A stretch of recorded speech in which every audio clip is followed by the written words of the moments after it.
오늘 읽은 아까 이 영혼과 범사, 강건한 이 축복은 삼중 축복이라고 그래요. 이거는 이제 순복음 교회에서 많이 쓰는 그런 말씀입니다.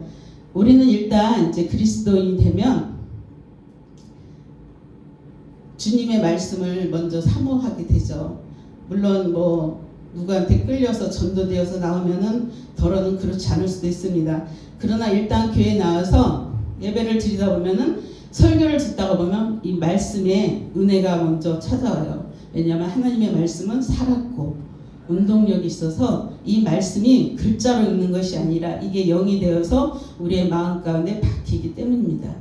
그래서 우리는 매주 주일날 교회는 물론이고 수요 강해, 수요일은 이제 말씀 배우고 말씀 듣기 위해서 나가죠. 금요 철야 가도 또 말씀을 하죠. 근데 그때는 우리가 이제 기도할 것을 가지고 하나님께 부르짖어 기도하기 위해서 가잖아요. 어쨌든 예배는 드릴 때마다 말씀으로 은혜를 받습니다. 그것뿐이 아니고 또 가정마다 구역 예배라는 게 있어서 일주일에 한 번씩 모여서 예배를 드리면서 말씀도 나누고 또 기도도 하면서 성경을 연구하고 공부합니다. 우리가 이런 영적인 믿음을 성장시키기 위해서는 영적으로 영양분을 충분히 섭취해야만이 우리가 예수를 믿다가 다른 길로 가지 않고 이단에 빠지지 않는 것입니다. 그러나 이 말씀 속에는 삼중 축복이 있습니다.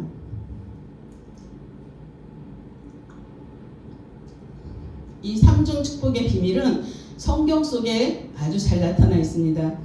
우리가 눈에 보이지 않는 믿음으로 약속의 말씀들을 잘 찾아서 그것을 믿음의 음식으로 바로 그리스도인들은 먹어야 우리가 힘을 얻고 또 그 힘을 얻어서 나가서 전도도 하는 것이고 그 말씀에 힘입어서 이 세상에 보이는 것들에 휘둘려서 시험 들지 않고 좌절하지 않고 낭망하지 않고 살아갈 수가 있는 것이죠. 로마서 10장 17절에 보면은 그러므로 믿음은 들음에서 나며 들음은 그리스도의 말씀이라고 했습니다. 오늘 이 제목에서 나온 것처럼 삼중 축복의 그 삼중 축복이 무슨 의미냐? 저희 순복음에는 이렇게 나와 있습니다. 삼중 축복은 전인 구원의 결과로 다가온 축복을 의미합니다. 예수님께서 인간을 구원하실 때 단순히 영혼만을 구원하시는 것이 아니라 우리의 어떤 삶 전체 그 범사 가운데 또 우리의 육신적으로도 건강해야 되니까 육신까지 이렇게 다 구원하는 것을 우리는 전인 구원의 축복이라고 합니다. 이 전인 구원은 영과 혼과 육이 강건해야 되고 범사가 잘 돼야 된다는 것이죠. 그래서 때로는 사람들이 잘못 알고 뭐 교회는 기복신앙이가 맨날 부자든 잘 돼야 되고 잘 살아야 되고 그렇게 맨날 잘 되는 것만 강조한다. 그럼 못 사는 사람은 믿음이 없는 거야? 그렇게 말해서 때로는 어떤 사람들은 기독교인들은 기복신앙이다 이렇게 말들을 해요. 근데 그건 사실 거짓말이에요. 자기들이 제일 바라는 게 뭐예요? 인간은 날 때부터 축복권을 갖고 태어났어요. 왜냐하면 창세기에 보면은 하나님이 모든 것을 창조하신 후에 마지막으로 인간을 창조하셨기 때문입니다. 우리가 창세기를 읽다 보면 5가지 축복 있잖아요. 생육하고 번성하고 정복하고 다스리는. 우리는 하나님이 다 만들어 놓은 세상에 거저먹는 거예요. 그냥 다 아무것도 우리가 수고하지 않았고 노력하지 않았고 우리가 생산해내지 않아도 다 먹고 살게끔 하나님이 만들어 놓으셨어요. 그런데 우리 인간은 아담의 그 한 사람의 죄로 말미암아 죄가 이 세상에 들어오게 된 것이죠. 근데 그 죄 가운데 사는 저희들이 날마다 그 죄와 싸워서 이기려면 하나님의 말씀을 들어야 되고 봐야 되고 그 말씀을 묵상하면서 이 말씀이 내 삶에 적용이 돼야 되는 것이에요. 말씀을 듣기만 하고 실천하지 않는다면 그 말씀으로 살아나갈 수가 없어요. 내 힘으로 살기에는 이 세상은 너무나 힘든 것이죠. 왜냐하면 우리가 살고 있는 이 세상은 보이는 것들이 전부가 아닌 보이지 않는 세계가 있기 때문입니다. 조용기 목사님이 어려운 시절에 천막교회 시절에 간증을 제가 들려드릴게요. 어떤 무당을 이제 최자신 목사님하고 두 분이서 열심히 전도를 했어요. 그래서 그분이 어느 날 전도가 되었어요.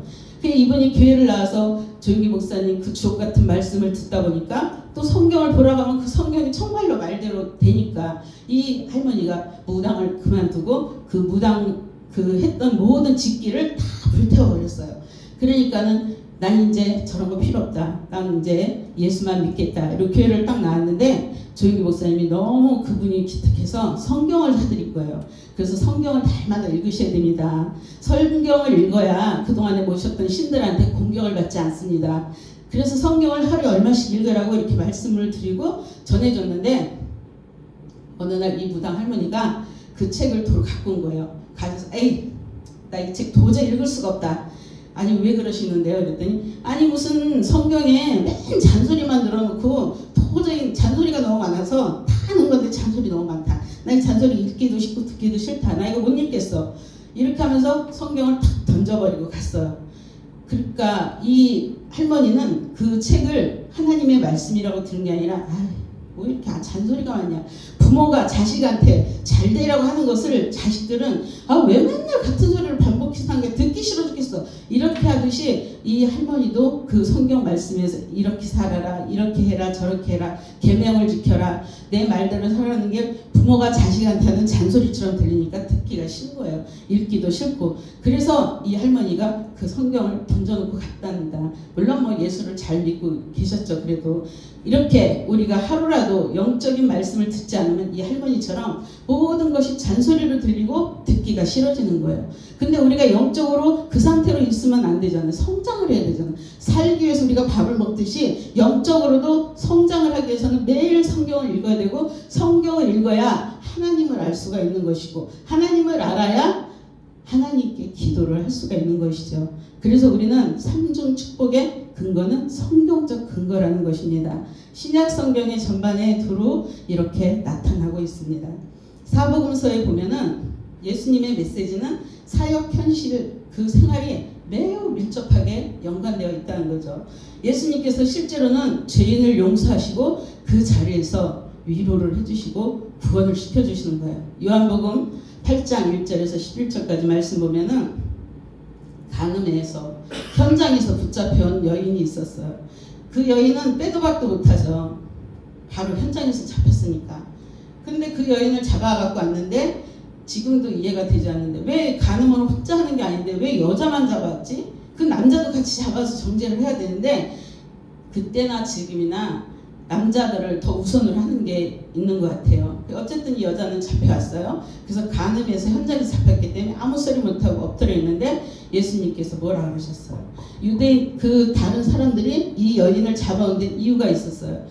하도 예수님이 바른 말을 잘하고 저렇게 똑부러지는 말만 하니까 봐, 네가 얼마나 더 똑똑한지 보자 하고 가늠한 여인을 현장에서 잡아가지고 이 여인이 이렇게 했는데 당신이라면 어떻게 할 것이냐 라고 던졌을 때 예수님이 땅바닥에다가 글을 쓰셨어요.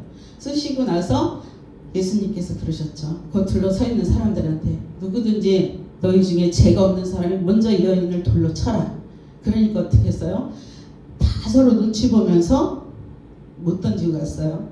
뭐 이거는 제가 본 것도 아니고 성경에 자세히 나와 있는 건 아니지만 이제 신약을 연구하시는 목사님들이 그렇게 말씀을 하셔요. 아마 그 바닥에 쓴 것이 거기 서 있는 그 사람들의 죄를 하나씩 써놨을 거라고. 그래서 자기 죄가 드러난 것을 보고 자기 난 죄가 없으니까 난 던질 거야 라고 돌 들고 나왔다가 그걸 보고 주춤하고 뒤로 돌아가서 던지지 못하고 한 명, 두 명씩 자기 죄가 들통나니까 그냥 그 자리를 떠나간 거예요.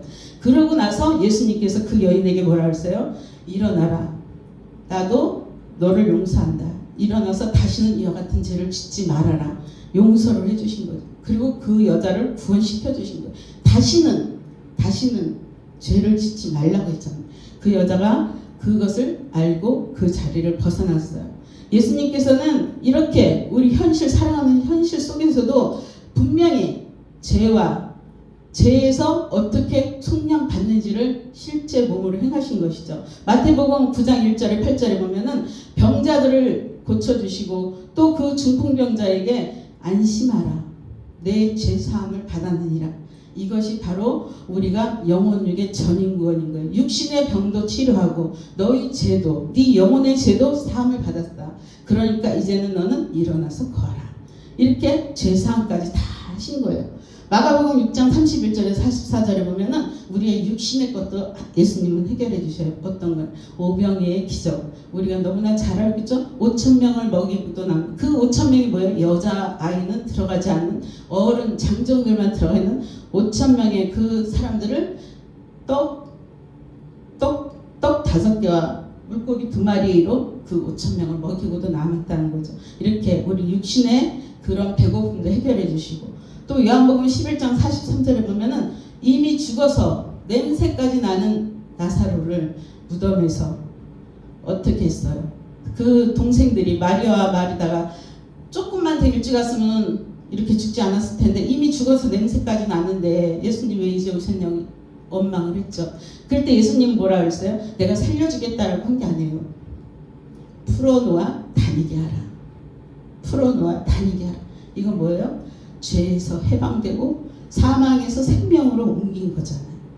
이미 죽어서 냄새까지 나는 사람한테 살아나라 그런 게 아니라 풀어라. 왜 사람이 죽으면 다 둘둘 말잖아요. 그것을 풀어라. 풀어놓아서 다니게 해라. 이미 예수님은 보이지 않는 영적 4차원의 세계를 본 거예요. 풀어놔서 다니게 하라. 이미 그 사람은 죽은 몸이 사망에서 생명으로 옮겨졌고 그 사람이 죽음과 동시에 냄새까지 나는데 그것까지 다 해결해 주시는 우리 하나님, 우리 하나님, 성자 하나님은 이렇게 우리의 모든 삶의 전인 구원을 하시는 좋으신 하나님이죠. 우리는 순복음은 좋으신 하나님을 항상 찬양으로 올려드려요. 왜냐하면 좋으신 하나님이 바로 삼중 축복의 전인 구원의 하나님이시기 때문에, 그리고 늘 십자가의 보혈을 의지하죠. 우리의 죄가 말 몇 마디로 고백한다고 해결되는 죄가 아니에요. 이 죄라는 것은 내가 지어서 지은 죄도 있지만 내가 짓지 않은 타고난 원죄라는 것이 있기 때문에 이 죄는 누군가의 희생 제물이 있어야 돼요. 구약시대도 항상 보면은 항상 하나님은 제물을 받으셨어요. 그냥 죄를 사하시다. 제물을 받으실 때는 항상 그 제물에 그 사람들의 그 부와 그 삶의 그 모든 형편에 맞게끔 그 제물의 값도 정해져 있었어요. 이렇게 항상 제물이 있어야 그 죄가 하나님께서 받으시고 사함을 얻는 거죠. 근데 우리 주 예수 그리스도는 어떻게 했어요? 단번에 저항하지 않고 십자가에서 단번에 죽으신, 그 단 한 번의 죽음으로 온 인류의 죄가 다 사해진 것이고, 그게 2000년 전에 있었던 일인데도 지금까지 예수의 이름을 부르는 자는 누구든지 구원을 얻으리라. 나만 구원받는 것이 아니고 우리가 잘 아는 이방인까지도, 감옥에서 간수장으로 있던 그 간수장이 옥문이 열리자 바울과 실라가 찬송 부르다가 옥문이 열리니까 다 도망간 줄 알고 죽으려고 하는 걸 어떻게 했어요? 바울과 실라가 우리는 여기 있으니까 넌 아무것도 하지 말라. 그랬을 때 어떻게 했어요? 너무 고마우니까 주여 내가 어떻게 하면 구원을 얻겠습니까? 그러니까 그 사람이 그렇게 고백을 했을 때 이미 죄사함이라는 것을 알고 있었던 거예요. 자기는 죄인이라는 걸 이미 알고 있었죠. 그래서 사울하고 신라한테 고백하면서 내가 당신들 이렇게 다른 사람은 다 도망가도 그 두 사람이 제일 중죄인이거든요. 그들 때문에 난리가 나니까 그 두 사람이 가지 않는 걸 보고 그 간수장이 어떻게 했어요? 바울과 신라를 다 씻겨가지고 자기 집에 데려가서 극진히 맛있는 음식을 대접했을 때 이 바울과 신라가 뭐라 그랬어요? 너와 내 집이 구원을 얻으리라.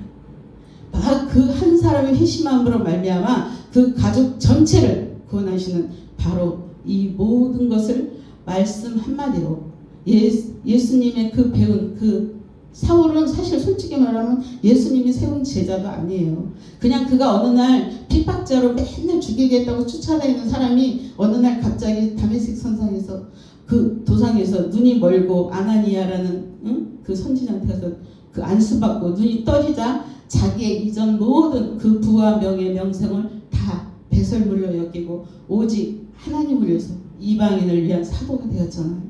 우리가 이 땅에 살아가는 것은 사실 정해져 있어요. 영원하진 않아요. 근데 사람들은 자기가 천년만년 살 것처럼 부와 명예를 쫓아서 돈을 필요로 하면서 돈의 노예가 돼서 살고 있잖아요. 누가 돈을 쓰는 건지, 돈이 우리를 가지고 노는 건지 알 수도 없을 정도로 돈에 미쳐서 살고 있어요. 지금도 그래요. 돈 때문에 살인을 하고, 돈 때문에 부모도 죽이고, 돈 때문에 자기 양심도, 자기 영혼까지 파는 것이 지금 사람들인 거죠. 우리는 이렇게 예수 그리스도의 사역이 이 땅에서 정말 얼마나, 사람들은 그럴 거예요. 보지 않았는데 그걸 어떻게 믿냐고. 근데 우리는 보이는 것만 믿고 사는 게 아니잖아요. 사실 우리가 꿈을 꾸는 것은 우리의 영이 있다는 거잖아요. 꿈을 누가 어떻게 설명할 수가 있어요. 살아보지 않았지만 그 꿈꾸는 걸 부정할 수가 없어요. 꿈이라는 것은 현실 세계에서는 도저히 있을 수 없는 일을 우리는 꿈을 꾸잖아요. 이렇게 우리가 살아있는 이 보이는 세계, 이것이 3차원이고 우리가 보이지 않는 4차원 세계는 만져지지 않고 보이진 않지만 분명히 실존하고 있다는 것을 우리는 알고 있어야 합니다. 예수님의 메시지는 천국행을 기다리는 메시지가 아니에요. 뭐 예수 믿으면 천국 간다? 지금은 그런 말 하면 웃죠. 물론 천국 가는 건 맞아요. 그건 진리예요. 근데 그렇게 말하면은 누가 예수를 믿겠어요? 응? 네가 죽어봤냐 이러겠지. 근데 예수님은 그렇게만 하지 않으셨어요. 봉사를 만나면 그 자리에서 눈을 뜨게 하시고, 안진뱅이를 만나면 그 자리에서 고쳐서 걷게 하시고, 죽은 나사로도 살리신 예수님, 배고픈 자들에게는 먹을 걸 줘서 먹고 남도록 채워서 바구니에 싸갈 정도로 주시는, 그런 우리의 인생의 모든 문제를 해결해 주시는 그런 예수님이신 거죠. 그런 예수님이시기 때문에 우리 온 인류를 위해서 죽을 수도 있었던 거예요. 그 예수님이 사역을 시작하기 전에 우리한테 먼저 외친 게 뭐예요? 너희 그대로 가서는 절대 천국 못 간다. 어떻게? 마태복음 4장 17절에 보면 회개하라. 천국이 가까웠느니라. 이렇게 먼저 우리를 회개시켰어요. 왜? 예수님이 거룩하니, 하나님이 거룩하니 너희도 거룩해라. 예수님은 누구예요? 하나님의 그 형상, 하나님 그 자체예요. 예수님도 그렇게 거룩하게 이 땅에서 몸과 마음을 다해서 영혼까지 다 헌신하고 이 땅에 다 쏟아내고 그리고 천국 가셨잖아요. 우리를 위해서. 그분이 집도 없었어요. 인자는 머리도 꼬셨다 그랬잖아요. 그분은 옷 한 벌 입으시면서 그렇게 인류를 위해서 죽기까지 마지막으로 십자가에서 하신 말이 다 이루었다. 이루었다. 우리는 이제 자유해야 돼요. 우리가 그리스도 하나님을 믿으면서 그리스도를 내 구주로 영접했는데 내일 무엇을 먹을까 입을까 염려하지 말라잖아요. 염려한다고 해결될 일도 아니고 염려한다고 될 것이 아니잖아요. 우리가 날마다 살아가는 것은 솔직히 말하면 소비하는 삶이지 이게 무슨 저축하는 삶이에요. 무엇을 하든 우리는 다 소비하는 거예요. 소비하면서 사는 거예요. 우리가 하루하루 살아가는 것도 어떻게 보면은 죽는 날이 더 가까울 수 있어요. 이 땅은 영원한 것이 한 개도 없어요. 근데도 사람들은 그 영원하지 않을 것들을 위해서 영원한 것처럼 살아가는 것이 문제라는 거죠. 이렇게 예수님께서는 이 땅에 계실 때 행하신 그 구원 사역은 전인 구원 사역이었다는 겁니다. 예수님은 우리의 영혼의 문제와 또한 현실적인 이 문제를 해결해 주셨어요. 삼중 축복이라는 것은 바로 우리의 영혼이 잘 되고 범사가 잘 되고 강건함의 축복입니다. 오늘날 우리 사회가 왜 이렇게 되었을까요? 우리는 이렇게 살아서는 안 돼요. 그러면 세상 사람들하고 다를 게 뭐가 있어요? 예수 안 믿는 사람들도 다 이렇게 하고 살아요. 예수만 안 믿지 자기들도 나름대로 우상을 섬기면서 살아요. 그들에게 절하고 제물 드리고 가서 다 할 거 다 해요. 그러면 다를 게 뭐가 있냐고. 우리가 우상을 섬기는 게 아니잖아요. 우리는 보이지 않는 하나님, 그러다 보이진 않지만 실존하신 하나님, 지금도 이곳에 계시고 지금도 나에게 말씀하시고 지금도 내가 부르짖으면 만나주시는 그런 우리 하나님을 우리는 믿고 있잖아요. 그래서 뭐예요? 사랑하는 자요, 하나님 우리를 사랑한대요. 내 영혼이 잘된 같이 내가 범사에 잘되고 강건하기를 내가 간구한다. 이것은 정말 너무너무 감사한 거예요. 부모는 이렇게 말할 수 있어요. 그렇지만 부모가 해줄 수 있는 게 뭐가 있겠어요? 부모는 우리를 낳아만 줄 수 있지 우리를 위해서 해줄 수 있는 거는 한계가 있어요. 보이지 않는 곳에서 역사하시는 것은 성령 하나님, 보이지 않는 하나님밖에 없는 거예요. 근데 우리가 죄를 가지고서는 그 거룩한 분들을 만날 수가 없죠. 가까이 할 수가 없죠. 그분들도 우리를 도와줄 수가 없어요. 믿어야지, 마음에 모셔드려야지, 받아들여야지, 알아야지. 모르는데 어떻게 그래요? 몰라서 말씀을 읽어야 돼. 지금 이 시대는 말씀 시대. 말씀의 홍수인데 말씀을 몰라서 힘든 거예요. 말씀을 몰라서. 여기 서 있는 저도 솔직히 뭐 가진 게 없어요. 가진 게 없는데 기도 안 하고 아침에 눈 뜨면 걱정이 없어요. 오늘 뭐 내야 되고 뭐 해야 되고 이렇게 저렇게 이 정도는 있어야 되는데 근데 그렇게 걱정만 하면 애따 가져라고 누가 갖다 주나요? 아니에요. 돈도 없는데 마음까지 힘들어요. 돈도 없는데 걱정만 되고 돈도 없는데 밥맛도 없어요. 근데 그 시간에 말씀 보고 그 말씀을 주옥 같은 말씀을 아멘 아멘 하면서 읽다 보면요 마치 모든 일이 다 이루어진 것 같아요. 이 일들이 눈앞에서 다 보이는 거예요. 다 펼쳐진 것 같아요. 마음이 어때요? 기쁘고 즐거워요. 나도 모르게 일어나다 보면 내가 좋아하는 찬양이 나오는 거예요. 내가 좋아하는 찬양이. 예? 내 영혼이 은총 입어. 이런 찬양이 나도 모르게 입에서 나오는 거예요. 왜? 감사가 오는 거예요. 나도 모르는 거죠. 이거 누가 시켜서 하는 거예요? 아니에요. 말씀을 의지하니까. 말씀을 읽다 보면 그 말씀 한 절 한 절이 내 심령에 박히는 거예요. 그래서 하나님의 말씀 히브리서 2장 14절 말한 것처럼 하나님의 말씀은 살았고 운동력이 있어 좌우로 어떤 날선 검보다 예려 우리의 영과 혼과 육을 찔러 쪼개며 우리의 모든 것을 감찰하신 성령께서 하나님의 뜻을 우리에게 그것을 통해서 주님이 영광 받으시기 위해서 우리가 잘 되는 것이 하나님의 뜻이래요. 그리고 우리를 왜 만드셨냐? 하나님이 우리를 통해서 일하시려고 보시기에 좋았다잖아요. 우리를 너무너무 사랑하신다죠. 그런데 우리가 지금 하나님 앞에 배신하는 거예요. 배신하는 거예요. 하나님을 믿는다 하면서도 솔직히 믿지를 않아요. 내가 필요할 때만 찾아요. 내가 필요할 때만. 내가 슬플 때 찾아야 되는데 내가 많은 것을 갖고 있으면 그냥 가서 어린아이하고 똑같아요. 탕자처럼 아버지 내 거 주세요. 내 거 주시면 내가 알아서 잘 재산 불려서 잘 살을게요. 그건 주니까 어떻게 됐어요? 나가서 허랑방탕하게 다 쓰고 나니까 돈 있을 때는 사람들이 다 찾아서 자기를 반겼지만 돈 없으니까 돼지가 먹는 그 음식도 안 주잖아요. 잘 것도 없고 먹을 것도 없고 우리는 육을 입고 사는 동안에는 이 먹을 것이 해결이 돼. 의식주가 해결이 돼야 돼요. 근데 그걸 해결을 못해요. 이렇게 육신의 부모도 자식이 멀리 나가 있으면 그 자식이 굶고 있는지 먹고 있는지 몰라요. 몰라서 못 도와줘요. 근데 하나님은 아신다니까요. 하나님만 부르기만 하면 하나님은 절벽에서 떨어질 때도 하나님 살려주세요. 그럼 하나님 뭐라 그러신 줄 알아요? 그 손을 놔라. 안 돼요 안 돼요 못 놔요 하나님 못 놔요. 놓으라니까 놓으면 산다. 안 된다니까요. 그리고 뭐라는 줄 알아 인간은. 거기 다른 사람 없어요? 거기 다른 신 없어요? 딴 거 찾아요. 그게 뭐예요? 안 믿는 거야. 자기가 불러놓고도 안 믿는 거야. 불렀으면 놔라. 그랬으면 놔야지. 아니 어떻게 놔요? 못 놔요 못 놔. 다른 신 없어요? 다른 사람 없어요? 이런다니까요. 이게 저와 여러분의 모습인 거예요. 근데 어쩔 수 없이 힘이 딸려서 딱 놔버리니까 어떻게 돼요? 가지 하나가 딱 생겨서 걸쳐갖고 끝까지 안 떨어지고 바로 떨어지면 내진탕으로 죽었을 텐데 걸쳐서 떨어지니까 충격이 덜하죠. 어쨌든 매달려 있는 거예요. 우리가 전적으로 하나님을 의지하면은 솔직히 걱정이라 안 되더라고요. 왜? 까짓거 죽기밖에 더 하겠어? 죽으면 천국 가는 거지 뭐. 옛날에 최재신 목사님이 그랬다니까요. 최건동 목사님도 그랬잖아요. 어? 살면 천도요 죽으면 천당이라고. 우리도 그렇게 살면은 걱정이 없는 거예요. 예, 그게 본질인 거죠. 우리가 본질을 까먹고 사니까 날마다 걱정이고 가진 사람은 더 갖고 싶어서 걱정이고 없는 사람은 없어서 걱정이고 아픈 사람은 아파서 걱정이고. 예? 왜 그런지 아세요? 죽을까봐. 없으면 못 살까봐. 없어서도 다 살아요. 그러면 저 북한에 있는 사람은 어떻게 살겠어요? 이 추운 겨울에. 저는 날만 추면 내가 무슨 애국자도 아니고 북한 실향민도 아닌데 왜 그렇게 저들이 걱정이 되는지 모르겠어요.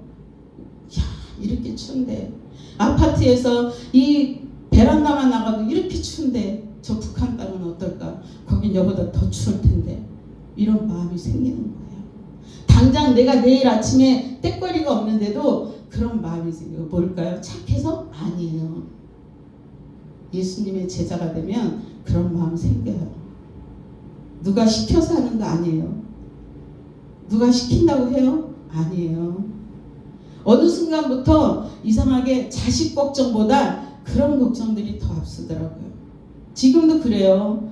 제가 기도를 하면 내가 무슨 애국자라고, 언제부터 내가 나라를 위해서 기도했다고, 나라를 위해서 철학을 해요. 나라를 위해서 금식을 하고요. 이 살이 애있는 듯한 이 칼바람에도 강화문을 가요. 시청 앞을 가고 국회의사당을 가고. 왜 그래요? 예수님의 사랑이기 때문에, 예수님의 제자이기 때문에, 예수님의 그 성품이 우리 안에 흐르기 때문에. 우리 예수의 피가 흐르잖아요. 우리의 혈관 속엔 예수의 피가 있잖아요. 그렇기 때문에 내가 당해보지 않고 나하고 아무 상관도 없는 것 같은데, 예수님이 온 인류를 위해서 죽었다면 나도 온 인류를 위해서 기도 한마디, 그 잠깐 나가서 추위에 떠는 거, 그거 할 수 있잖아요. 우리가 내 입속에 들어가는 내 음식, 내가 배고픈 거, 이거 솔직히 이거는 굶주림도 아니에요. 아담이 에덴 동산에서 쫓겨났을 때 저는 처음에 잘 몰랐어요. 아담이 죄를 져서 에덴 동산에 쫓겨났구나. 그냥 그렇게만 알고 있어. 어느 날 성경을 읽는데 보이는 거예요.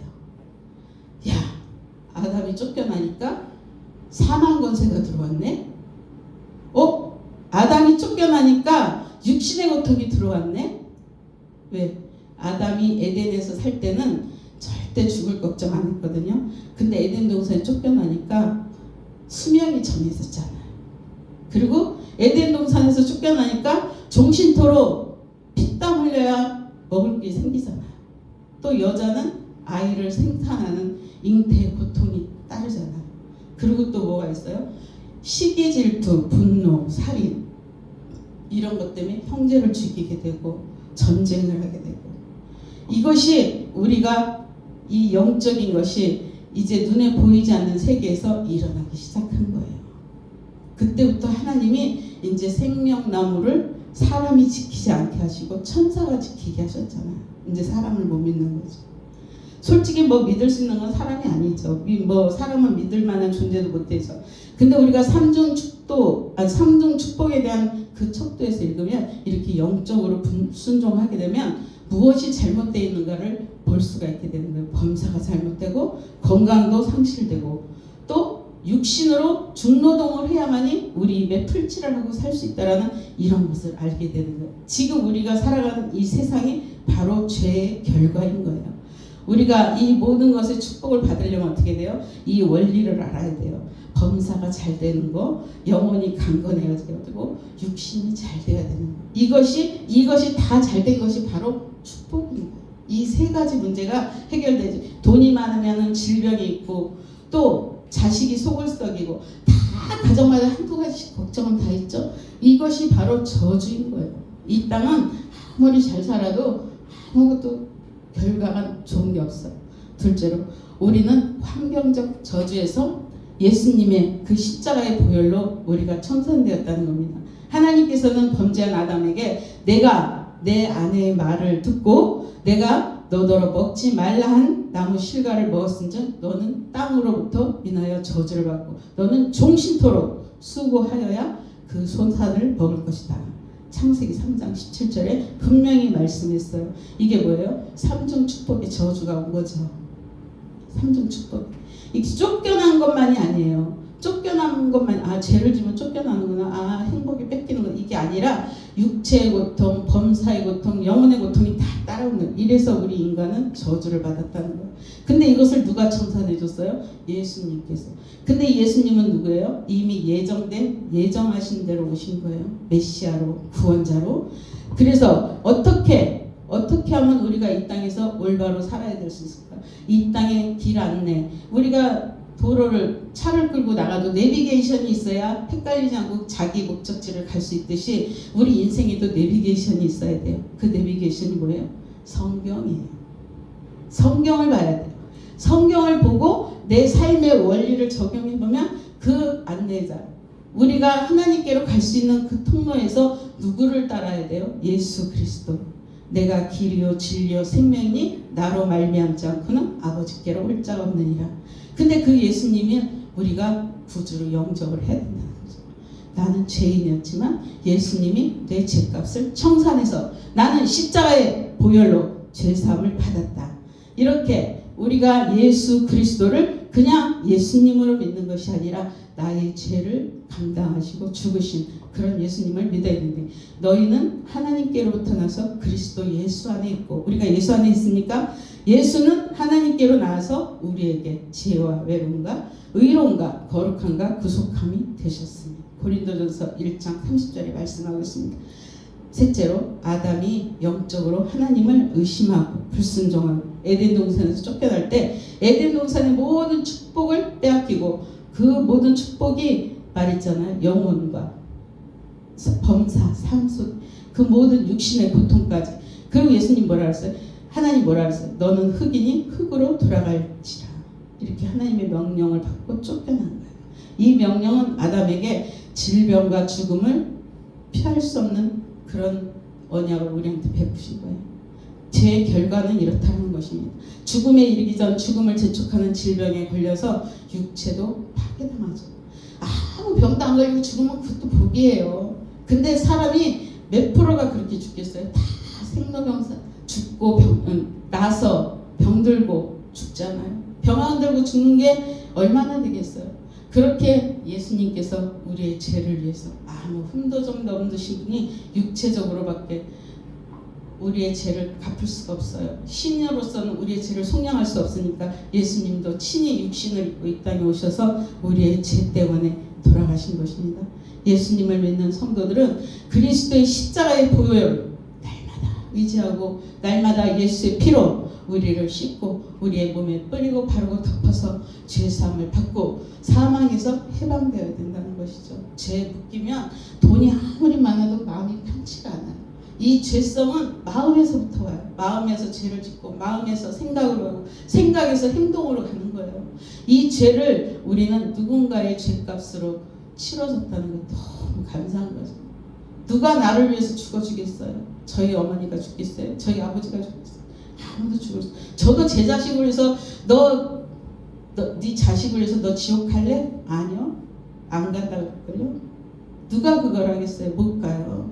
절대 죽어줄 수도 없죠. 대신 아파줄 수도 없잖아요. 이것이 우리 인간이에요.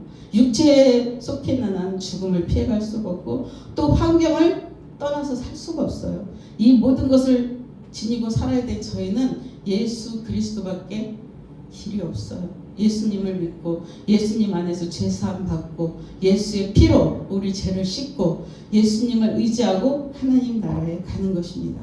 내가 얘기했죠? 그러면 어떻게 가야 돼요? 예수 그리스도를 알아야 되고 구주로 영접해야 되지만 하나님을 또 믿어야 되는데 어떻게 믿어요? 말씀을 알아야 하나님을 믿죠.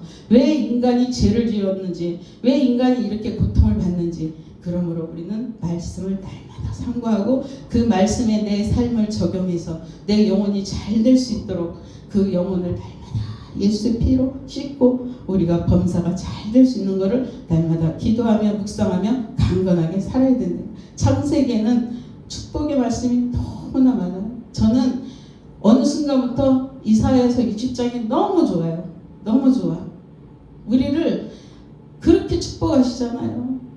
하나님의 영광이 내 머리에 임했대잖아요. 하나님의 영광이면 끝난 거죠. 하나님이 나와 함께 하시는데 내가 못할 것이 뭐가 있겠어요.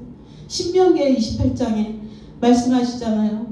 우리를 모든 세계 민족의 열방 가운데 뛰어나게 하시고 떡반죽거리게 그 복을 받아서 그 넘치게 하시고 어디 가나 머리가 되고 꼬리가 되지 않게 하시며 너를 세계 열방에 높여주신대죠.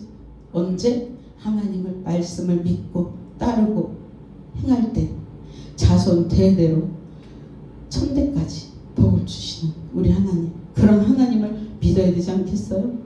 성경 속에서 성령의 인도하심으로 영혼이 잘 되는 것을 깨달아서 잘 되는 거, 잘 되는 게 뭐예요? 하나님 말씀 잘 지키는 거, 예수 그리스도를 의지하고 날마다 성령과 동행하는 그런 삶을 살아갈 때 우리 인생이 강건해지고 날마다 나는 죄인이고 나는 연약합니다. 도와주세요. 내 길을 인도해 주세요. 나는 주님 앞에 부족합니다. 나를 이끌어 주세요. 라고 기도할 때 우리 하나님께서 우리 기도를 쟁반에 받아서 올라가셨어요. 천사들이. 말씀을 맺겠습니다. 오늘날 우리 인생을 살아가는 많은 사람들이 왜 불안합니까? 그리고 내일에 대한 희망도 없고 마음은 항상 공허하죠. 왜 그렇습니까? 예전보다 더 많이 배웠고 더 많이 가졌는데 더 살기가 편해졌고 더 많이 누리는데 왜 그럴까요? 이 사회에 영혼육이 병들었다는 거예요. 내 자신도 병들었다는 거예요. 이렇게 강건하지 않으니까 이 여파가 젊은이들한테 가가지고 젊은이들이 꿈이 없어요. 꿈도 없고 우울증, 불면증, 공황장애, 대인기피증 이러한 증세로 요즘 젊은이들이 정신과 치료를 너무나 많이 받고 있어요. 옛날에는 정신과 치료받으면 여자들은 시집도 못 가요. 정신과 미쳤다는 거잖아요. 정신이 이상하다는 거잖아요. 근데 지금은 정신과 걸렸다면 동정해요. 불쌍히 여겨요. 어쩌다가 왜 그렇게 됐어. 이렇게 생각하는 게 지금 현실이에요. 그러다 보니까 어떻게 해요? 연약해졌어요. 연약해. 그 위로하는 게 아니에요. 그 나약하게 만드는 거지 위로하는 게 아니에요. 네가 왜 이러고 살아? 네가 어떤 존재인지 너 알아? 지금 72억 인구 중에 너는 단 한 명이 너야. 너 왜 이렇게 살아? 너는 왕같은 제사장이요 거룩한 나라 그의 소유된 백성이야. 하나님께서 너를 지명하여 불러냈대잖아. 너를 그의 손바닥에 새겼대잖아. 너 왜 이렇게 사는 거야? 너 왜 이렇게 어리석어? 말씀을 읽고 힘을 얻어야지. 그리고 기도해줘야지. 동정할 일이 아니에요. 그 마귀한테 무릎 꿇는 거예요. 우울하니까? 그거 동정하는 거 아니에요. 그거는 마귀한테 마귀와 더불어 살으라는 거죠. 그건 물리쳐야 되는 거예요. 여러분, 천국은 이긴 자가 가는 거예요. 착한 사람이 가는 게 아니에요. 아멘. 교회 많이 지은 사람 가는 거 아니에요. 헌금 많이 한 사람 가는 거 아니에요. 이겨야 가는 거예요. 영적으로 싸워야 돼요. 지금도 이 공간에 마귀도 있고 천사도 있어요. 이곳에서 우리가 무엇을 듣고 무엇을 좋아하는지를 마귀는 더 잘 알아요. 근데 우리는 물리쳐야 돼요. 지금 이 세상 영적으로 승리하지 않으면 우리 자신 믿음 지키고 천국 갈 수 없습니다. 지금 우리가 바라는 거는 천국 가는 거잖아요. 몇십 년 신앙생활 잘하다가 지옥 가면 되겠어요? 정신 똑바로 차리고 천국 가야죠. 절대로 물러서면 안 되죠. 여기서 타협하면 안 되죠. 까짓거 한 번 죽지 두 번 죽냐? 마음대로 해봐. 난 죽으면 좋아. 내 고생, 내 사역 끝났다는 거잖아. 내 사명 끝난 거잖아. 난 천국 가. 이런 각오로 버티셔야죠. 승리해야죠. 내 마음이 정말로 하나님 의를 위해서 산다면 두려울 게 없어요. 안 되면 하나님 뜻이죠. 쉬었다 가라는 거구나. 천천히 가라는구나. 축복이 오잖아요. 빨리 도와주고 빨리 주의 일 감당하라는 거구나. 열심히 도와줘야죠. 안 되고 어렵고 막히고 힘들면 좀 쉬고 기도하고 하나님께 무릎 꿇고 자신을 더 낮추고 하나님 제가 어떻게 하면 될까요? 물어봐야죠. 다윗은 하나님께 날마다 물으니까 가는 곳마다 하나님이 전쟁에서 승리케 하시고 전리품을 주셨잖아요. 다윗은 교만해서 묻지 않고 자기 뜻대로 빨리 뜻을 이루고 싶으니까 자기가 모든 걸 다 하려다가 결국엔 하나님께 버려졌잖아요. 여러분, 빨리 가는 게 좋은 게 아니에요. 빨리 가봤자 빨리 죽어요. 천천히 하나님과 동행하면서 대화하면서 하나님과 손잡고. 이사야 46장에 3절 4절에 보면은 이런 말씀이 있어요. 내가 태에서 너를 안았다. 태에서 나올 때 내가 너를 받았어. 내가 너를 어묵혔어. 네 노년에 백발이 될 때까지 내가 너를 그렇게 키울 거야. 내가 너를 안고 갈 거야. 내가 너를 구할 거야. 걱정 마. 이렇게 우리 하나님은 부모는 자식을 버려도 하나님은 버리지 않으신답니다. 여러분, 승리하십시오. 끝까지 견디고 이기십시오. 고린도서 5장 17절에 우리가 변해야 됩니다. 그런즉 누구든지 그리스도 예수 안에 있으면 새로운 피조물이라. 이전 것은 지나갔으니 보라 새 것이 되었도다. 지금부터라도 하나님께 구하세요. 구하세요. 성경 말씀이 1.1도 변함이 없습니다. 그 약속의 말씀이 성취되지 않은 것이 하나도 없습니다. 우리의 믿음이 부족해서, 우리가 인내심이 부족해서 기다리지 못하고 의지하지 못한 것이, 하나님은 항상 기다리고 있어요. 주려고. 부모의 마음이라고요. 부모의 마음. 내가 백발이 될 때까지 너를 안고 가고 내가 너를 구하고 내가 너를 얻고 간대잖아. 이런 하나님 만나시길 바랍니다. 마귀는 날마다 우리를 삼킬 것 같이, 베드로전서 5장 8절 말씀만 하고 끝낼게요. 근신하라 깨어라, 너희 대적 마귀가 노는 사자같이 돌아다니며 삼킬 자를 찾느니라. 지금도 마귀는 쉬지 않아요. 우리가 쉬고 TV 보고 희덕거리고 있을 때 마귀는 아이고 잘한다, 응 잘하고 있네, 박수 쳐요. 왜 우리가 마귀를 기쁘게 하면서 살아요? 안 되죠. 여러분 끝까지 승리하고 이기시면서 저와 여러분이 되시길 바랍니다. 말씀을 생각하면서 주여 삼창하시고 뜨겁게 기도하시겠습니다. 주여 주여.